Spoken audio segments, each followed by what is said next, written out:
Illustrator C6 এ আমরা এখন isolation mode নিয়ে কাজ করব। আসলে আইসোলেশন মোডটি কি? আমরা আগেই দেখিয়েছিলাম যে গ্রুপ এবং আনগ্রুপ করে স্কেলিং করার জন্য। মনে করুন আমরা এখানে দুটি গ্রুপ পূর্বে করেছি এবং এখান থেকে কিভাবে একটি অবজেক্টকে স্কেল করা সম্ভব। আমরা যখন সিলেক্ট করছি টোটালি গ্রুপটি সিলেক্ট হচ্ছে।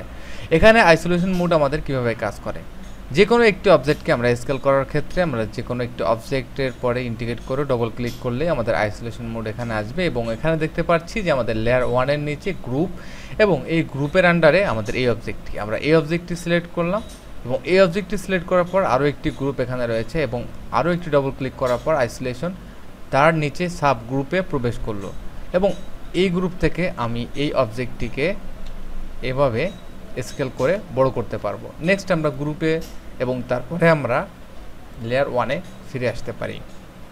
তো আমরা দেখলাম যে কিভাবে আইসোলেশন মোড কাজ করে। আমরা যদি এই অবজেক্টটিকে সিলেক্ট করতে চাই ঠিক একই নিয়মে ডবল ক্লিক করলেই আমরা আমাদের গ্রুপে প্রবেশ করব এবং গ্রুপ থেকে আরও ডবল ক্লিক করে আমরা আইসোলেশন মোডের মাধ্যমে আমরা একটি অবজেক্টে প্রবেশ করব এবং এখানে সিলেক্ট করে আমরা এটিকে স্কেল করতে পারি। তো নেক্সট একবারে আমরা লেয়ার 1 এ ক্লিক করার পর আমরা টোটাল গ্রুপে আবার ফিরে আসব। তো আমরা দেখলাম যে কিভাবে আইসোলেশন মোডের মাধ্যমে আমরা এটিকে স্কেল করতে পারি এবং রোটেশন করার ক্ষেত্রে ঠিক একই নিয়ম, আমরা অল্টার কি চেপে ধরে টোটাল গ্রুপটাকেই কপি করব এবং টোটাল গ্রুপটাকে আমরা এভাবে স্কেল করতে পারি। স্কেল করার পর আমরা এখানে রাখব, রাখার পর আমরা এটিকে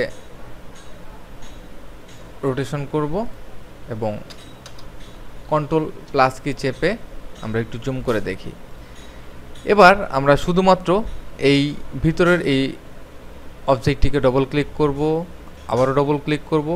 এখানে আমরা দেখতে পাচ্ছি আমাদের যে অবজেক্টটি অ্যাক্টিভ রয়েছে সেই অবজেক্ট ছাড়া অন্য অবজেক্টগুলো আমাদের ঝাপসা রঙে পরিণত হয়েছে, কারণ আইসোলেশন মোড ডবল ক্লিক করার পর আমাদের যে অবজেক্টটি সিলেক্ট হবে শুধু সেই অবজেক্টটি খুব ডিপভাবে ভিজিবল হবে এবং অন্যগুলা একটু শ্যাডো টাইপের ভিজিবিলিটি এখানে শো করবে। তো আমরা এখন শুধু মাঝখানের অবজেক্টটিকে রোটেশন করব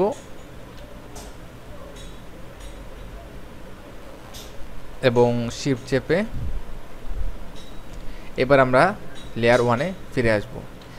এভাবে আমরা সিলেকশন টুল দিয়ে ডবল ক্লিক করলে যে কোনো গ্রুপ এবং গ্রুপ থেকে আমরা ইচ্ছা করলে যে কোনো একটি অবজেক্টকে আমরা এখানে সিলেক্ট করতে পারবো এবং এখানে আমরা দেখলাম যে আমরা কিভাবে সিলেক্ট করতে পারি এবং আমাদের স্কেল, রোটেশন এবং আমাদের স্থান পরিবর্তন করার জন্য আমাদের এই সিলেকশন টুল বা আমাদের এই আইসোলেশন মোডটি খুবই গুরুত্বপূর্ণ একটি অধ্যায়।